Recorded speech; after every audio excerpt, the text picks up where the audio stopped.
Away, oh hey, away, oh hey, hey, oh, away, oh hey, hey, hey, away, oh hey, hey, hey, hey, away, oh hey, away, oh hey, hey, away, oh hey. Yeah, this is just a little baby patch, but that's what it looks like. Sorry. That's hard to see. You can pick a leaf. So it's got 3 leaves and they're rough on the edges, and it gets a little white flower when it's blooming. So is it the stem that's the... No, it's the root. It's the root underneath, okay. Dig around here, we're gonna see bright gold root down in here somewhere. I think the program we're doing now and all the projects we have done, I think what we're doing is trying to practice our traditions and our culture. And by gathering together, uniting the youth and the elders. And we had talked about that for many years. And today I'm seeing it happening. And the medicines. We don't have all the knowledge of all the medicines, but when we share, we get to know a little bit more each time we gather together. And it also heals us when we share those medicines, our knowledge, our understanding about it, our way of life, because we have to start remembering. So now we're learning to remember these things, and somebody always has something to share. So we have to respect each other and respect the knowledge that is provided, even though we don't have that understanding. So I really, really enjoyed the workshops and the gatherings we have, because that's the way we used to live. And we have to live it.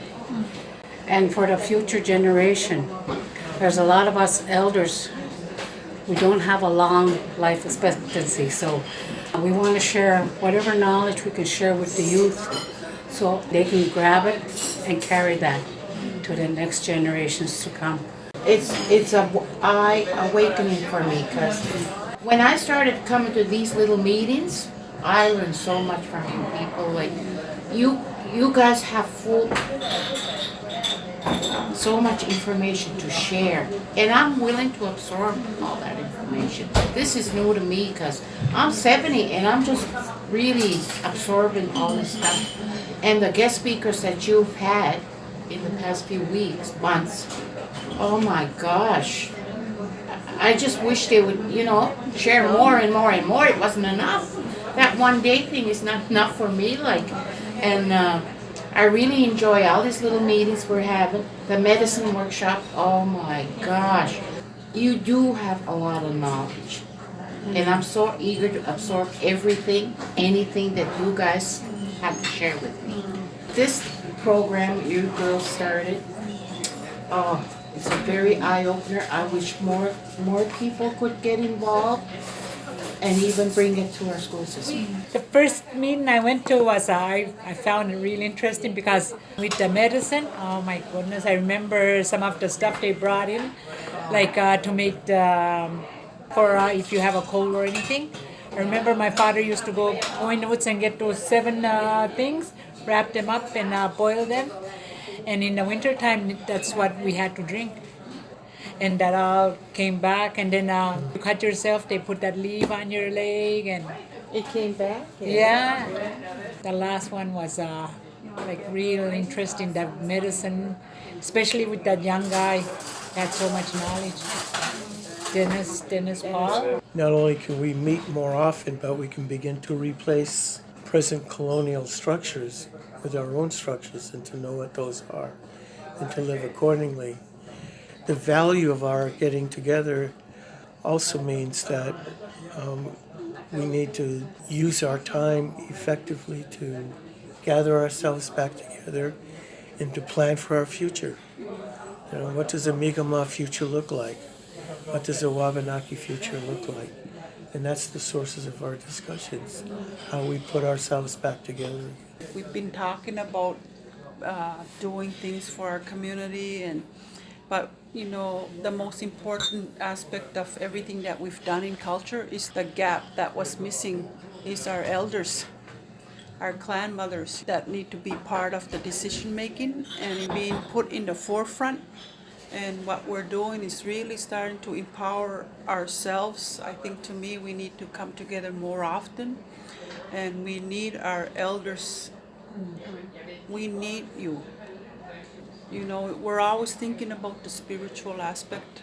When you get a certain age, we're more in the spiritual than we are of the physical, but at the same time, we're trying to pass this knowledge down to our young people, our grandchildren, and our loved ones so that they'll continue this. When the elders speak, they need to listen. And I think this is what's going to empower our group. The more we meet and the more we collectively learn from each other, we're able to stand and to do whatever we need to do to help resolve some of the things that are going on in our community. We know the addictions, we know it's an opiate crisis in our community. We're on a verge of losing our own cultural identity, our young people, and we all want our kids to have a better life. And I think to me, we are the only ones that could bring that back. And I think that's why it's important for our elders to be the center of what we do. The medicines, the gatherings, even sharing that moment with you, like to go picking the, Labrador tea and all this stuff that we did, like just being together is the most. I found that was the most important, like not just talking about it, but actually practicing it. Yeah, so I enjoy that. What I think is needed though is going to be in the future maybe another medicinal training sessions, so to speak, because like one time there's a few things that I remember, but there's a lot more that I had forgotten. So not only reviewing something increases your comprehension of what's going on and recognizing the plants and what they're used for and how to put them out there in the future so you could share that with the younger people.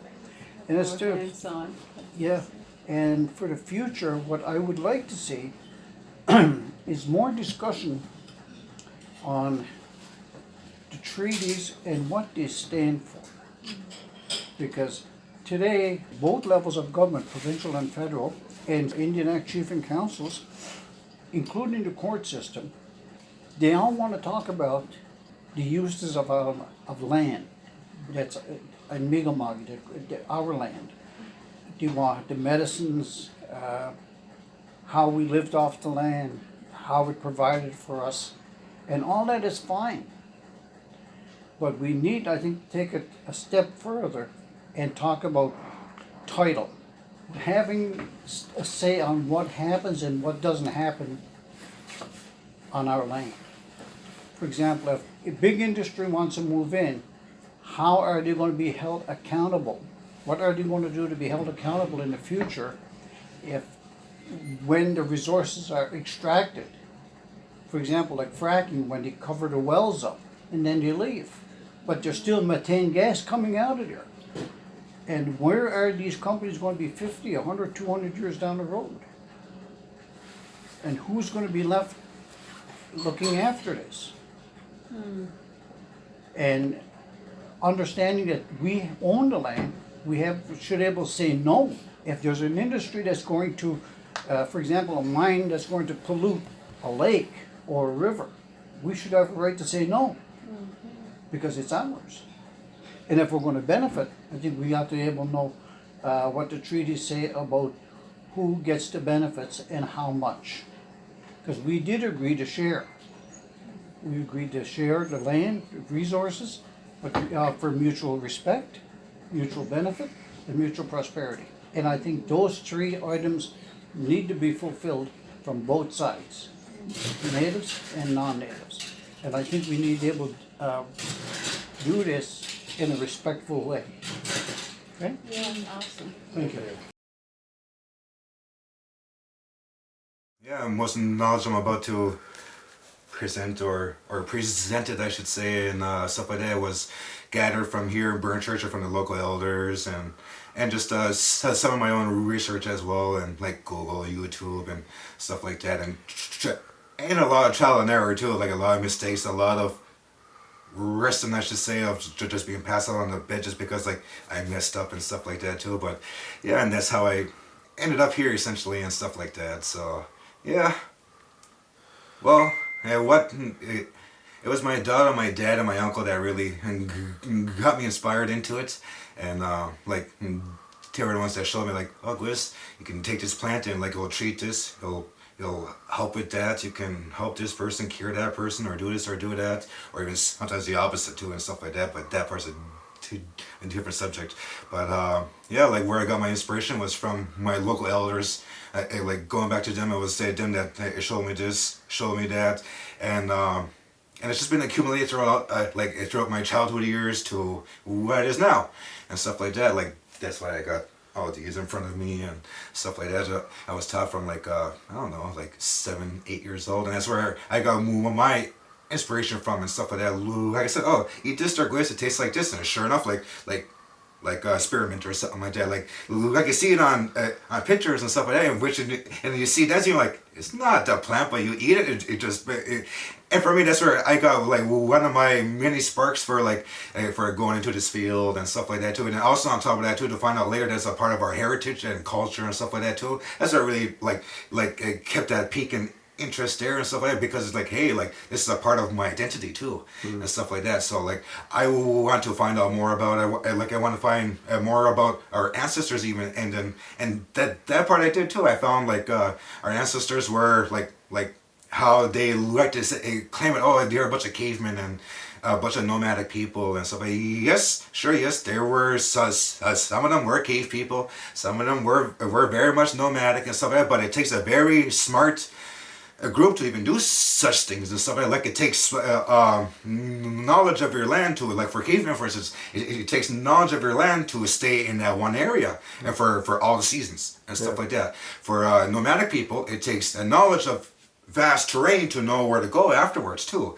and stuff like that. So it was thanks to that, me finding that like, hey, like our people were not, I'm just gonna say straight, we're not as stupid as we were taught, like what we were taught at school, what social society teaches us and stuff like that. Because like we didn't have no no stonemasons, or we didn't know how to make cast irons or stuff like that. Like we are still very much primitive people, but we are very smart primitive people. That's just a thing, and not many people know about that. So like that's one of the very things too. That's like what kept me going at this too and stuff like that, and just keep piling on with the knowledge too and stuff like that.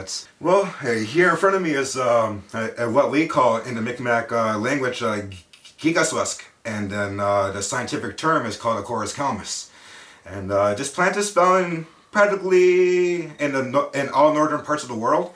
Stuff like that. It can even be found in Russia too and stuff like that, except that it's smaller and stuff like that. But it's still nonetheless the same plants and stuff like that. And yeah, it is used for a lot of things. It can be used for colds, flus, sore throats, bronchitis even and stuff like that. So like it's a multi-purpose plant, and I think it pretty much goes for almost all the plants too. Like sure, yes, it might be used just for this one thing, but like if you try to experiment more, I say and stuff like it can be used for so many other things too and stuff like that. So yeah, yeah, it's it's my first time coming here. Like I've heard about it, and which I've always heard like, oh, it's a elders meeting essentially and stuff like that. You just gotta be like 60 something at least to come and join and stuff like that. That's what I always thought, and to find out later, no, it's about like what you know, or no, you can even just show up sometimes and just hear out the elders too, in which they're even honored by that, for instance too. Like what they even told me, like it's an honor to see all of our knowledge essentially being put into one person who's so young too and stuff like that. In which like, yeah, like don't get me wrong, but like I don't like to look at myself as like that because I just like to say like I'm just like you. I'm just like your girlfriend or your mom or something. Like I'm no one special. I'm just a person that just has extra knowledge of this and that. Essentially, it almost like just tempts your ego to go way up there and just stay up there type of deal. And because like no, that's not me anyway. Like that's not part of my image too. On top of that, like you want to like if I was to be like that, I won't pick these plants no more for one and stuff like that. Yeah, instead of be selling it instead and stuff like that. Like I said, like what I'm doing now and stuff like I won't be doing this. Like if I was to be in that same high alter ego essentially and stuff like no, I want to be down here essentially. So like I can do this for instance. I can show this person, show that person, and have heart in doing it essentially too and stuff like that. Like that's the only way I can describe it is that like what I'm doing now is like I have heart in it. That's because I don't sell it. It's something that I not so much strive for, but it's something that I'm really interested in, I should say, and stuff like that. Yes, it keeps me out of trouble too and stuff like that. I want to expose more of it to the people so like they know like no like not all plants are dangerous or poison ivies or no not all plants or like certain foods come off of trees or stuff like that. No, like I want people to know, to be more just be more vigilant too on top of that, like you know, and like there's so much more to that. I just can't put my word on it or my tongue on it, but yes. And like I've been asked and told by a lot of people already, like if I was to run a course on this, in which well I gave it a shot in this summer at least, like with the culture camp, like there was a handful of the kids, like don't get me wrong, it sparked that part where like oh like not all plants are poison ivy, like how their parents were telling them or stuff like that. And oh these plants are poison ivy, I don't want to touch anything. What? No. And then that day, I was even using the axe. I got a cut on my hand somewhere or something like that. And then I told him, you see this tree right here? And I popped the blisters off. So I put all over my cut, and he's like, oh my God, like it's gonna get all infected and stuff like that. 2 days later, it was even all healed. And like that was my way of proving to him too, like no, like this knowledge actually works, and that if you know what you're doing, and if you have the proper know-how and the proper teachers too and stuff like that, like you can cure yourself, you can feed yourself, you can help out others and so on and so forth too, and it's a part of the heritage too and stuff like that, like it's a part of our identity and stuff like that, and to find out later too that like not all people know this, it's just a very select handful of that too, and the others are too, we're very intermediate into the subject too on top of that. We're not like oh this might be good for that, or just I don't know for this or that. Like no, like we actually know what these plants are good for and stuff like that. Like you know, so like there's a difference to that too. It's like organic pharmacy outside. Yeah. You just need to know the know-how and how to dose and stuff like that essentially too. With this kind of knowledge, what effect or impact do you think it could have on the people living on reservations that are, you know, caught up in the lifestyle of no longer needing to be independent upon that knowledge? Yeah. I see where you're coming from. I say that was probably one of the worst mistakes that we could have ever done, honestly, because like when once my dad passed away, like almost 4 or 5 years back, I got really disconnected. I disconnected with my family. I disconnected with nature. I didn't even do any of this for about 2 years and stuff like that. That was the lowest part of my life I've ever been, because I was so disconnected.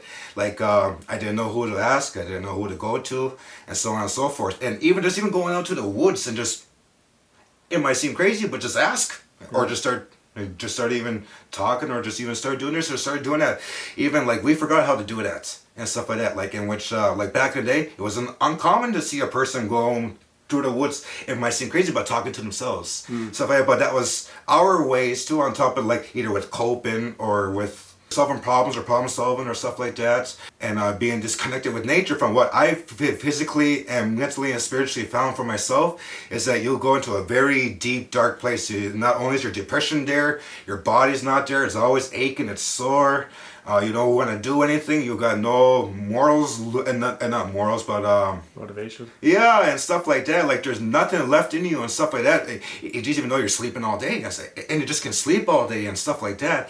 And then this when I told myself like nope, I have to help myself. There has to be things in which I had to go see my elders.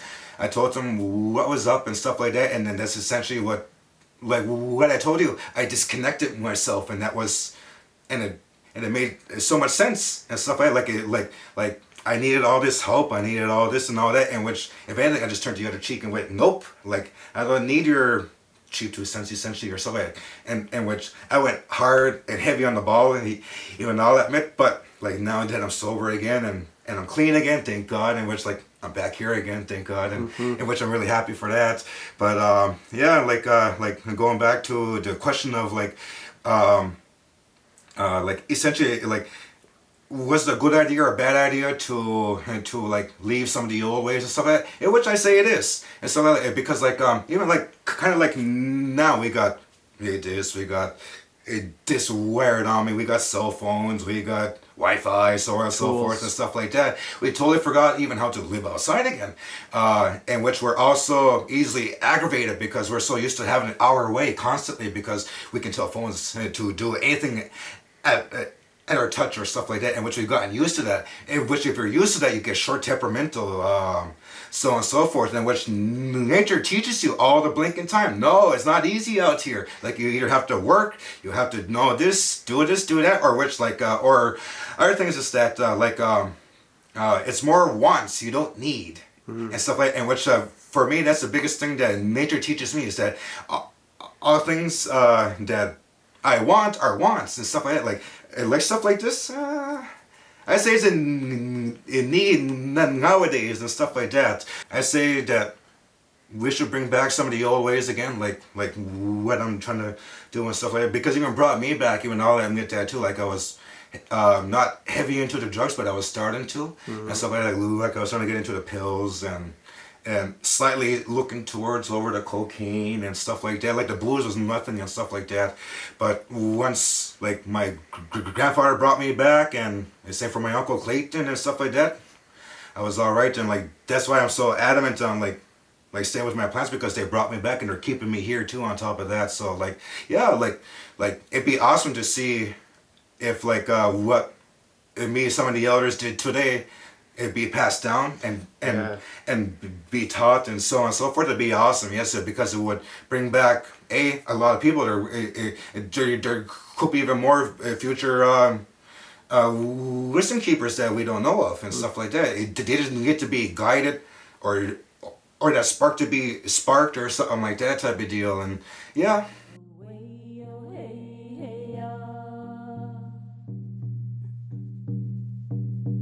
Away, oh hey,